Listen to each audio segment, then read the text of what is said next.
روز و شب شما بخیر. احوالتون چطوره؟ میخواستم خدمتتون عرض کنم که مواظب کلاهبردارهای فضای مجازی مخصوصا اینستاگرام باشید.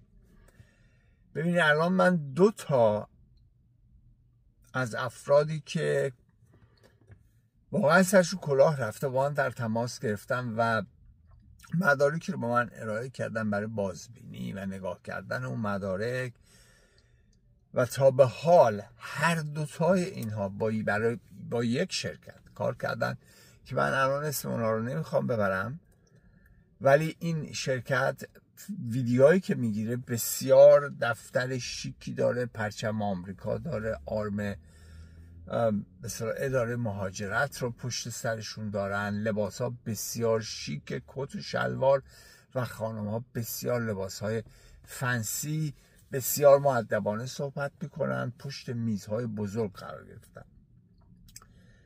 و چون عقل آدم گاهی وقتا به چشم میشه، گول این تجملات رو میخوره و به اصطلاح پولشون رو از دست دادن. برای ویزای کار آمریکا تبلیغات بسیار گسترده‌ای دارن و از افراد مبالغ خیلی سنگین میگیرن تا بتونن ویزای کار بگیرن.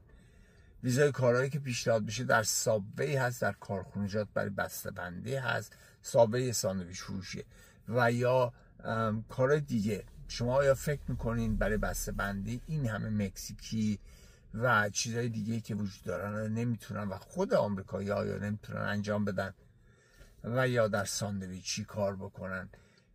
گول نخورین. مخصوصا وقتی شما نگاه میکنین میبینین که پولی که از شما درخواست میکنن به بانکی در ترکیه میگن بریزین. خود ایشون دفترشون فرضاً در یکی از استیت های آمریکا هست، مثلا در ویرجینیا. بعد چرا از شما باید بخواد که پول رو بریزین به بانکی در ترکیه؟ به خاطر که بعداً شما به قدرت پیگیری و شکایت رو نداشته باشید و اونم تازه به مبالغ حدود $120,000 و جدیداً $40,000 دیگه هم تقاضا کردن. بعد وکیلی که پشت این قضیه است وقتی اسمش سرچ میکنی، اسم فوتبالیست همه چیز بالا میاد بجز وکیل، و یا حتی همچین شرکتی وجود نداره. تمام اوراق قلابیه، فقط یک اوراق اون درسته که اپلای کردن که جوابی هم نخواهند گرفت. همین. درود بر شما.